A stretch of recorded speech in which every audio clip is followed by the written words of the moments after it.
Good morning, welcome to exam today. મિત્રો 28 November 2025 Delhi current affairs. છેલ્લે સુધી વિડીયો સાથે બની રહેજો. કરંટ અફેર્સ ઇમ્પોર્ટન્ટ ટોપિક છે, દરેક એક્ઝામમાં પ્રશ્ન પૂછવામાં આવે છે. ટોપિક પર આવીએ. 28 નવેમ્બર 2025 ક્વેશ્ચન નંબર 1 છે, હાલમાં રાષ્ટ્રીય બંધારણ દિવસ ક્યારે ઉજવવામાં આવ્યો? તો મિત્રો વાત થઈ છે અહીંયા રાષ્ટ્રીય બંધારણ દિવસની, બરાબર. નેશનલ કોન્સ્ટિટ્યુશન ડે એ દર વર્ષે 26 નવેમ્બરે મનાવવામાં આવે છે. શા માટે મનાવવામાં આવે? તો રાષ્ટ્રીય બંધારણ દિવસ અથવા સંવિધાન દિવસ, જેને આપણે સંવિધાન દિવસ તરીકે પણ ઓળખીએ, કોન્સ્ટિટ્યુશન દિવસ તરીકે પણ ઓળખીએ અને બંધારણ દિવસ તરીકે પણ ઓળખીએ, એ દર વર્ષે 26 નવેમ્બરના રોજ ઉજવવામાં આવે છે. જે ઐતિહાસિક દિવસની યાદમાં 1949માં બંધારણ સભાએ ભારતના બંધારણને અપનાવ્યું હતું. આ દિવસ નાગરિકોને બંધારણના સ્થાપકોના અન્ય યોગદાન યાદ અપાવે છે. મિત્રો, એક બીજો પણ દિવસ છે 26 નવેમ્બર, નેશનલ મિલ્ક ડે. આ પણ ખાસ યાદ રાખજો, બરાબર. 26 નવેમ્બરે બે દિવસ છે. એક તો 26 નવેમ્બરે કયો દિવસ છે? બંધારણ દિવસ. બીજો છે નેશનલ મિલ્ક ડે. તમને ખ્યાલ હશે, ડૉક્ટર વર્ગીસ કુરિયન, જેમની પ્રેરણાથી ત્રિભુવનદાસ પટેલે અમૂલ ડેરીની સ્થાપના કરી હતી, બરાબર. ભારતમાં શ્વેત ક્રાંતિના જનક હતા ડૉક્ટર વર્ગીસ કુરિયન, અને ડૉક્ટર વર્ગીસ કુરિયનની જન્મજયંતિઓ છે 26 નવેમ્બરે. એમની જન્મજયંતિ નિમિત્તે આ નેશનલ મિલ્ક ડે પણ મનાવાય. હાલમાં વિશ્વ બોક્સિંગના પ્રમુખ તરીકે કોની નિમણૂક કરવામાં આવી? તો કઝાકિસ્તાનના ગેનાડી ગોલોવકિન, બરાબર. કઝાકિસ્તાન દેશના મિત્રો પૂર્વ બોક્સર છે ગેનાડી ગોલોવકિન. એમની વિશ્વ બોક્સિંગના પ્રમુખ તરીકે નિમણૂક કરાઈ. હાલમાં ભારત અને કયા દેશ વચ્ચે સૂર્યકિરણ કવાયતની 19મી આવૃત્તિ પિથોરાગઢમાં શરૂ થઈ છે? પ્રશ્ન છે, ભારત અને કયા દેશ વચ્ચે સૂર્યકિરણની કવાયતની 19મી આવૃત્તિ પિથોરાગઢમાં શરૂ થઈ? મિત્રો, રાઈટ આન્સર છે આમાં નેપાળ. નેપાળ રાઈટ આન્સર છે. તો નેપાળનું કેપિટલ છે કાઠમાંડુ, કરન્સી છે નેપાળી રૂપિયા, પીએમ છે સુશીલા કાર્કી અને પ્રેસિડેન્ટ છે મિત્રો Ramchandra Paudel. Very very important. Phone નંબરની વાત કરીએ તો પીએમ જનમન મિશનના અમલીકરણમાં ગુજરાત સમગ્ર દેશમાં કયા ક્રમે છે? તો મિત્રો ગુજરાત છે બીજા ક્રમે. પીએમ જનમન મિશનના અમલીકરણમાં ગુજરાત સમગ્ર દેશમાં બીજા ક્રમે છે. ગુજરાત રાજ્ય પ્રધાનમંત્રી જનજાતીય આદિવાસી ન્યાય મહાઅભિયાન મિશનના અમલીકરણમાં સમગ્ર દેશમાં પ્રથમ ક્રમાંકે છે, બીજા નહીં પણ ગુજરાત મિત્રો પ્રથમ ક્રમાંકે છે. 17 ઓક્ટોબર 2025ના રોજ ન્યૂ દિલ્હી ખાતે આયોજિત નેશનલ કોન્ક્લેવમાં ભારતના રાષ્ટ્રપતિ શ્રી દ્રૌપદી મુર્મુ હસ્તે ગુજરાતને બેસ્ટ પરફોર્મિંગ સ્ટેટનો પુરસ્કાર એનાયત કરવામાં આવ્યો છે. વિદ્યાર્થી મિત્રો, તમામ પરીક્ષાઓ આવી રહી છે. એસએસસી એમટીએસની આવી રહી છે, રેલવેની આવી રહી છે. એક્ઝામ ટુડેનો મિત્રો લેટેસ્ટ એક વર્ષનું કરંટ અફેર્સ, જેમાં તમને Olympic, Paralympic, COVID, IPL, GI tag, બદલાયા નામ, વર્તમાન પદાધિકારી, પુસ્તક લેખક, company CEO, brand ambassador, award GK, sport GK, G20 summit, T20 World Cup, FIFA World Cup, election GK, Ayodhya GK, budget, Champions Trophy, IPL, Padma awards, આવી રીતના મિત્રો ટોપિક વાઇઝ કરંટ અફેર્સની પીડીએફ, છેલ્લા એક વર્ષની લેટેસ્ટ મંથલી કરંટ અફેર્સની PDF, 10,000થી વધારે પ્રશ્નોનો સમાવેશ, ઇન્ડિયા, ગુજરાત, ઇન્ટરનેશનલ લેવલનું પૂરું કરંટ અફેર. તો પીડીએફ માટે શું કરવાનું? માત્ર 200 રૂપિયા, ખાલી 200 રૂપિયા એક વર્ષના. તમામ પરીક્ષાઓમાં 100% કરંટ અફેર મારું પૂછાય છે. ખાલી 200 રૂપિયા. 9510411961 પર ગૂગલ પે, ફોનપે, પેટીએમ કંઈ પણ કરો, સ્ક્રીનશોટ મોકલી આપો. ફ્રેન્ડ, 2 મિનિટમાં પીડીએફ મળી જશે. તમામ પરીક્ષાઓમાં 100% કરંટ અફેર આપણું પૂછાય છે. હાલમાં કોણ દુનિયાનો સૌથી મોટો શહેર બન્યો છે? તો સૌથી મોટો બની ગયો છે જકાર્તા દેશ. દુનિયાનો સૌથી મોટો શહેર બની ગયો છે જકાર્તા, ઇન્ડોનેશિયા. જકાર્તા ઇન્ડોનેશિયામાં 41.9 મિલિયન લોકો સાથે વિશ્વનું સૌથી મોટું શહેર બન્યું છે, જે ટોક્યોને પાછળ છોડી દીધું છે. હાલમાં કયા રાજ્યમાં મંગશીર બગવાલ ઉત્સવ મનાવવામાં આવ્યો? પ્રશ્ન છે, કયા રાજ્યમાં મંગશીર બગવાલ ઉત્સવ મનાવવામાં આવ્યો? રાઈટ આન્સર છે મિત્રો આમાં ઉત્તરાખંડ રાજ્યમાં.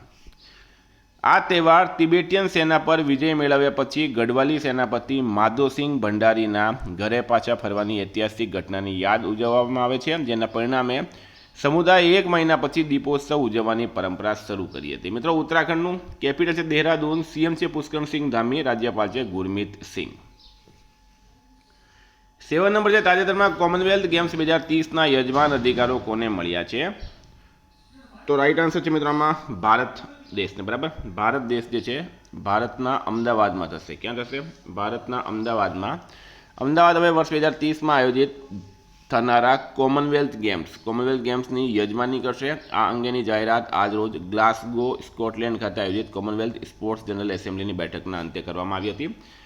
તો ભારતમાં ગુજરાત ને ગુજરાતનો અમદાવાદ કોમનવેલ્થ ગેમ્સ 2030ની મેજબાની કરશે. સ્ટાર માર્ક કરજો મિત્રો, વેરી વેરી ઇમ્પોર્ટન્ટ. 8 નંબર છે, હાલમાં doctor TAO junior girls national football league ક્યાં શરૂ થઈ છે? તો પ્રશ્ન છે TAO junior girls national football league ક્યાં શરૂ થઈ? રાઈટ આન્સર છે મિત્રો આમાં નાગાલેન્ડ ખાતે, નાગાલેન્ડમાં શરૂ થઈ છે. નાગાલેન્ડનું કેપિટલ છે કોહિમા, CM છે નેફ્યુ રિયો, રાજ્યપાલ છે Ajay Kumar Bhalla. Doctor Talimeren Ao junior girls national football championship 2025-26 નાગાલેન્ડના ચુમોકેડીમાં ફૂટબોલ સ્ટેડિયમ ખાતે શરૂ થઈ. 9 નંબર છે, હાલમાં કયા દેશે રશિયાના અંગારા 1.2 લાઇટ લોન્ચ વ્હીકલથી ગુપ્ત સૈન્ય ઉપગ્રહ સફળતાપૂર્વક લોન્ચ કર્યા છે? તો મિત્રો આમાં રશિયા રાઈટ આન્સર થશે. બરાબર. તો રશિયાનું કેપિટલ છે મોસ્કો, કરન્સી છે રશિયન રૂબલ અને પ્રેસિડેન્ટ છે વ્લાડિમીર પુતિન.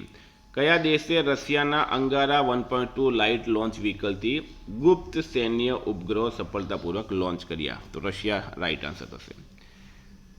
ક્વેશ્ચન નંબર 10, હાલમાં International Institute for Democracy and Electoral અસિસ્ટન્સના પ્રમુખ તરીકે કોણે કાર્યભાર સંભાળ્યો છે? તો Gyanesh Kumar. International Institute for Democracy and Electoral અસિસ્ટન્સના પ્રમુખ તરીકે જ્ઞાનેશ કુમારે કાર્યભાર સંભાળ્યો. મુખ્ય ચૂંટણી કમિશનર જ્ઞાનેશ કુમાર વર્ષ 2026 માટે International Institute for Democracy and Electoral અસિસ્ટન્સનું પ્રમુખ પદ સંભાળશે. મુખ્ય ચૂંટણી કમિશનર 3 ડિસેમ્બર 2025ના રોજ સ્વીડનના સ્ટોકહોમમાં યોજાનારી ઇન્ટરનેશનલ આઈડિયા સભ્ય દેશોમાં બેઠકમાં કાઉન્સિલમાં અધ્યક્ષપદ સંભાળશે. જ્ઞાનેશ કુમાર કોણ છે? તો ભારતના વર્તમાનમાં ચીફ ઇલેક્શન કમિશનર છે. 11 નંબર છે, હાલમાં કઈ રાજ્ય સરકારે તેનું વાર્ષિક જાહેર સેવા આઉટરીચ અભિયાન આપકી યોજના આપકી સરકાર આપકે દ્વાર શરૂ કર્યું? તો મિત્રો એક યોજના છે, એનું નામ છે આપકી યોજના આપકી સરકાર આપકે દ્વાર. કયા રાજ્યની સરકારે શરૂ કર્યું છે? તો રાઈટ આન્સર છે આમાં ઝારખંડ સરકારે. શું છે? તો વાર્ષિક જાહેર સેવા આઉટરીચ અભિયાન છે આ. ઝારખંડની વાત થઈ, કેપિટલ છે રાંચી, CM છે હેમંત સોરેન, રાજ્યપાલ છે સંતોષ ગંગવાર. 12 છે, હાલમાં મહિલા કબડ્ડી વર્લ્ડ કપ 2025 કોણે જીત્યો છે? તો મહિલા કબડ્ડી વર્લ્ડ કપ 2025 કોણે જીત્યો? તો મિત્રો ભારત દેશે જીત્યો. ભારતે જીત્યો. ભારતની મહિલા કબડ્ડી ટીમ ફરી એકવાર ઇતિહાસ રચ્યો. મહિલા કબડ્ડી વર્લ્ડ કપ 2025 જીતી લીધો. ભારતે બાંગ્લાદેશના ઢાકામાં રમાયેલી ફાઇનલમાં ચાઇનીઝ તાઇપેઈને 35-28 હરાવીને સફળતાપૂર્વક પોતાનું ટાઇટલ બચાવ્યું. આ જીત સાથે ભારતે વૈશ્વિક કબડ્ડીમાં પોતાનું વર્ચસ્વ વધુ મજબૂત કરી લીધું છે. ક્વેશ્ચન નંબર 30 છે, હાલમાં ધર્મેન્દ્ર દેવલનું નિધન થયું છે, તેઓ કોણ હતા? તો મિત્રો પીઢ અભિનેતા, બરાબર, મહાન કલાકાર એવા ધર્મેન્દ્રનું એક લગભગ 89 વર્ષની ઉંમરમાં અવસાન થયું છે. તેઓ મિત્રો અભિનેતા હતા. કોણ હતા ધર્મેન્દ્ર? અભિનેતા હતા. તમને બધાને ખ્યાલ હશે. ધર્મેન્દ્રનું પૂરું નામ છે ધર્મેન્દ્ર કૌશલ્યસિંહ દેઓલ. તેમનો જન્મ 8 ડિસેમ્બર 1935ના રોજ થયો હતો. જન્મસ્થળ છે નસરાલી, લુધિયાના, પંજાબ. ઉપનામ છે મિત્રો હી-મેન. બોલિવૂડના હી-મેન તરીકે એમને ઓળખવામાં આવતા હતા. શોલે ફિલ્મમાં એમણે વીરુનું પાત્ર ભજવ્યું હતું. બરાબર, જય અને વીરુ તમને ખ્યાલ હશે, મહાન પાત્ર હતા. ધર્મેન્દ્રને 2012માં પદ્મભૂષણ એનાયત કરવામાં આવ્યો. ધર્મેન્દ્રનું ડેબ્યુ ફિલ્મ છે 1960ની દિલ ભી તેરા હમ ભી તેરે. આ એક ખાસ ઇમ્પોર્ટન્ટ યાદ રાખજો. 2004માં મિત્રો બીજેપીના સાંસદ બન્યા હતા. ક્યાંથી બન્યા હતા? બિકાનેર, રાજસ્થાનથી. આ બે પ્રશ્ન ઇમ્પોર્ટન્ટ છે. બિકાનેરથી 2004માં તેઓ ભારતીય જનતા પાર્ટીના સાંસદ બન્યા હતા. તેમની 2 પત્ની હતી મિત્રો. પહેલી પત્નીનું નામ છે પ્રકાશ કૌર અને પ્રકાશ કૌરથી સની દેઓલ અને બોબી દેઓલ 2 પુત્ર હતા. સેકન્ડ એમની પત્ની હતી હેમા માલિની, જેનાથી ઈશા દેઓલ છે. આટલી વસ્તુ યાદ રાખો. 14 છે, હાલમાં કયા રાજ્યના મુખ્યમંત્રીએ 9મા ગુરુ શ્રી ગુરુ તેગ બહાદુરજીના નામે વિશ્વ કક્ષાની યુનિવર્સિટી સ્થાપવાની જાહેરાત કરી છે? કયા રાજ્યના મુખ્યમંત્રીએ 9મા ગુરુ શ્રી ગુરુ તેગ બહાદુરજીના નામે વિશ્વ કક્ષાની યુનિવર્સિટી સ્થાપવાની જાહેરાત કરી? તો મિત્રો રાઈટ આન્સર છે આમાં પંજાબ. પંજાબ રાઈટ આન્સર છે. પંજાબના મુખ્યમંત્રી ભગવંતસિંહ માને તાજેતરમાં આનંદપુર સાહિબમાં 9મા ગુરુ શ્રી ગુરુ તેગ બહાદુરજીના નામે વિશ્વ કક્ષાની યુનિવર્સિટીની સ્થાપનાની જાહેરાત કરી. તેમણે શ્રી આનંદપુર સાહિબમાં શ્રી ગુરુ તેગ બહાદુરજીની 350મી શહીદ જયંતિની ઉજવણી માટે આયોજિત એક કાર્યક્રમમાં નિવેદન આપ્યું હતું. ક્વેશ્ચન નંબર 15 છે, હાલમાં પ્રધાનમંત્રી નરેન્દ્ર મોદીએ Safran Aircraft Engine Services India SAESI સુવિધાનું વર્ચ્યુઅલી ક્યાં ઉદ્ઘાટન કર્યું છે? તો રાઈટ આન્સર છે મિત્રો આમાં ન્યૂ દિલ્હી ખાતે.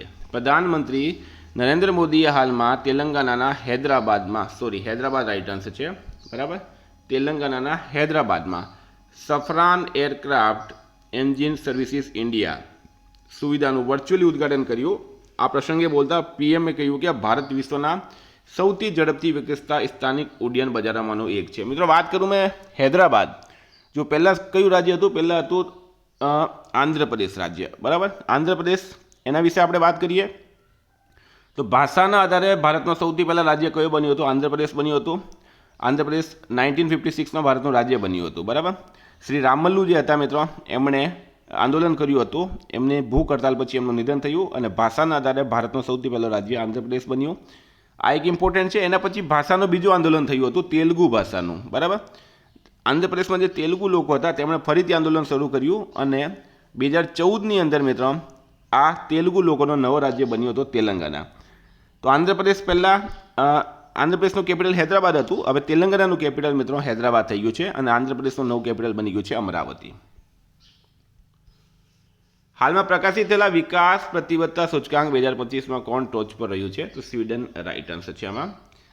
સેન્ટર ફોર ગ્લોબલ ડેવલપમેન્ટ દ્વારા કમિટમેન્ટ ટુ ડેવલપમેન્ટ ઇન્ડેક્સ એટલે કે CDI પ્રકાશિત કરવામાં આવે છે, જેથી દેશો માત્ર વિદેશી સહાય દ્વારા જ નહીં પણ નીતિઓ દ્વારા પણ આંતરરાષ્ટ્રીય વિકાસને કેવી રીતે ટેકો આપે તેનું મૂલ્યાંકન કરી શકાય.